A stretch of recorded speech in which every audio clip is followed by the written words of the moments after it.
নমস্কার। আজ 31 May world no tobacco day, বিশ্ব তামাক বর্জিত একটা দিবস, অর্থাৎ ধূমপায়ীদের কাছে একটি গুরুত্বপূর্ণ দিবস। আপনি বা আপনার পরিচিতরা ধূমপান করেন, এই ধূমপানের নেতিবাচক প্রভাব আপনার উপর কি আসবে বা আপনার পরিচিতদের উপর কি আসবে, একটু ছোট্ট করে বিজ্ঞানসম্মত আলোচনা, বিজ্ঞানসম্মত সচেতনতা আপনাদের দেওয়ার চেষ্টা করছি। প্রথম কথা, আপনি ধূমপায়ী। ধূমপানের অতিরিক্ত ধূমপানের ফলে দেহের সম্পৃক্ততা হবে এবং কিছু কিছু লক্ষণ দেখা দেবে। কি সেই লক্ষণগুলো কি দেখে বুঝবেন যে এবার আপনার দেহের এই ধূমপানটা অনেক বেশি হয়ে যাচ্ছে, কমাতে হবে, তা না হলে শরীর বিগড়ে যাবে? কি কি লক্ষণ? প্রথম কথা হচ্ছে, আপনি হাঁটছেন, পেশিগুলো যেন বড্ড ব্যথা হচ্ছে। আপনি মাথায় চুল আছড়াচ্ছেন, লাগছে, কিন্তু স্কিনের ওপরের পার্টটায় লাগছে, আপনার একটু বেশ লাগছে। আপনি হাঁটছেন, পেশিগুলো ব্যথা হচ্ছে, হাঁপিয়ে যাচ্ছেন, আবার যখন দাঁড়িয়ে গেলেন ব্যথাটা কমে গেল। ডক্টরের কাছে গেলেন, ডক্টর এই মেডিকেল টার্মিনোলজি যেটা দিলেন, বাজার্স ডিজিজ। এরপর কি হবে? অতিরিক্ত ধোঁয়া নেওয়ার ফলে যে জটিলতাগুলো আপনার শুরুর দিকে, কারণ শুরুর দিকে কেন বলছি আপনাদের, যে পেইনটা হচ্ছিল, তারপর দাঁড়িয়ে গেলেন, কমে গেল। এর পরবর্তী সময়টা কি হবে? ওই হাঁটছেন, প্রচন্ড পেন, দাঁড়াচ্ছেন, তাও কিন্তু কমছে না, মাথায় চুল চিরুনি দিয়ে আঁচড়াচ্ছেন, ব্যথা, তারপরও কিন্তু ব্যথাটা থেকে যাচ্ছে। অর্থাৎ প্রথম পর্যায়ে ছিল ব্যথাটা হচ্ছে, কোথাও রেস্ট নিচ্ছেন, কমে যাচ্ছে।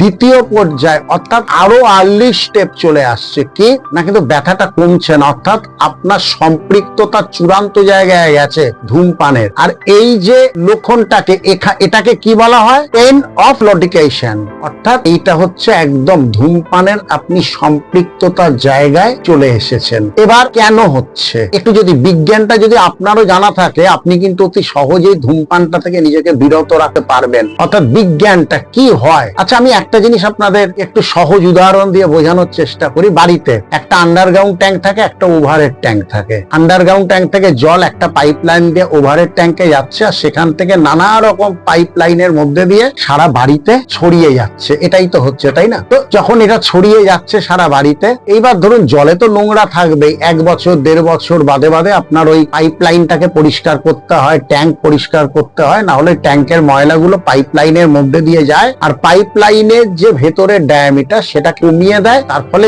জলের যে প্রবাহ সেটা অনেকটা কমে যায়, অর্থাৎ কল খুলছে বেশিনের, কিন্তু জলটা খুব আস্তে পড়ছে। অর্থাৎ একবার সার্ভিসের দরকার আছে, তাই তো।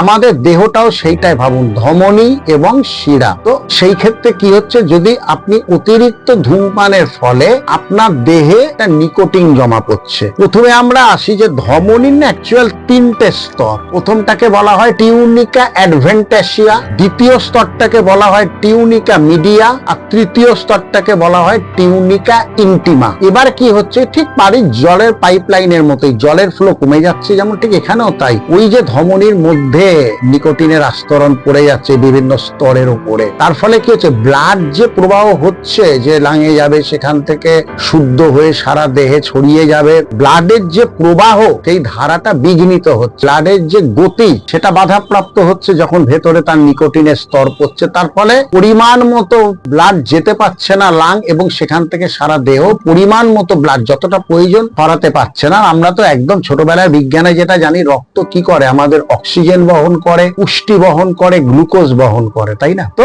স্বাভাবিকভাবে রক্তের প্রবাহমান ধারার যদি ব্যাহত হয়, তার প্রবাহটা যদি ব্যাহত হয়, তাহলে এই যে অক্সিজেন মানে সরবরাহ জায়গাটাও বাধাপ্রাপ্ত হবে, সঠিকভাবে পুষ্টি পৌঁছবে না, সঠিকভাবে গ্লুকোজ পৌঁছবে না, অর্থাৎ শরীরের মধ্যে একটা সঠিকভাবে শরীরের ক্রিয়াটা হবে না, কারণ নিকোটিনের আস্তরণ পড়েছে। তাহলে আমাদের এই আস্তরণ যখন তার একদম চূড়ান্ত জায়গায় চলে যায়, তখনই তার নানা রকম উপসর্গ দেখা যাবে। এইটা গেল, আমি আপনাকে বিজ্ঞানসম্মত ভাবে চেষ্টা করলাম আপনাদের কাছে এটা বোঝাতে। এর পরের যে জায়গাটা হচ্ছে, তাহলে ডায়াগনোসিসটা কিভাবে হবে, যে আমার দেহের মধ্যে নিকোটিন অনেক জমে গেছে, ভেতরে যে আর্টারি আছে, সেই ধমনী আছে, সেখানে বাধাপ্রাপ্ত হচ্ছে। সেই ক্ষেত্রে ডক্টর বললেন, চিকিৎসকদের পরামর্শ অনুযায়ী আপনাকে যেতে হলো এই ডপলার স্টাডি করতে, আল্ট্রাসাউন্ডে আর কি। সেখানে গিয়ে দেখে নিতে হবে যে আপনার ব্লাড কতটা বাধাপ্রাপ্ত, কোথায় বাধাপ্রাপ্ত হচ্ছে, কোন অংশে বাধাপ্রাপ্ত হচ্ছে, কি পরিমাণে বাধাপ্রাপ্ত হচ্ছে। তার চিকিৎসা অনেক ক্ষেত্রে ঔষধ দিয়ে কমানো যেতে পারে,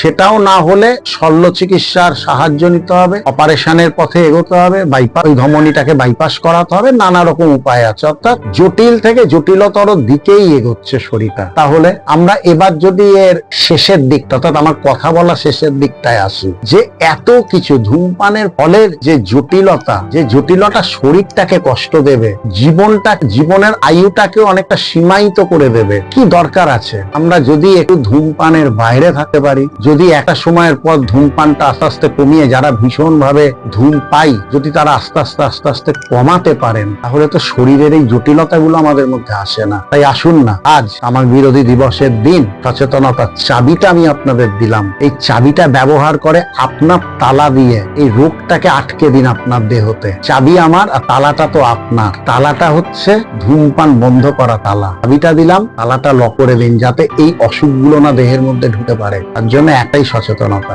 ধূমপান বর্জন। প্রচুর পরিমাণে ধূমপান করেন, কমান, একটু একটু করে কমান। একদিনে তো সব শেষ করা যাবে না, বন্ধ করা যাবে না, বাট কমানোর তো চেষ্টা করুন। আসুন, অন্তত সারা বিশ্বে যে ধূমপানের যে প্রবণতা কমছে, কিন্তু অনেক জায়গাতেই, আমাদের দেশেও তো কমাতে হবে। তাই আসুন আমরা কমানোর দিকে এগোই, এই চাবি, সচেতনতার চাবির যথার্থ ব্যবহারের মধ্যে দিয়ে। সবাই ভালো থাকুন, সবাইকে নিয়ে ভালো থাকুন। নমস্কার।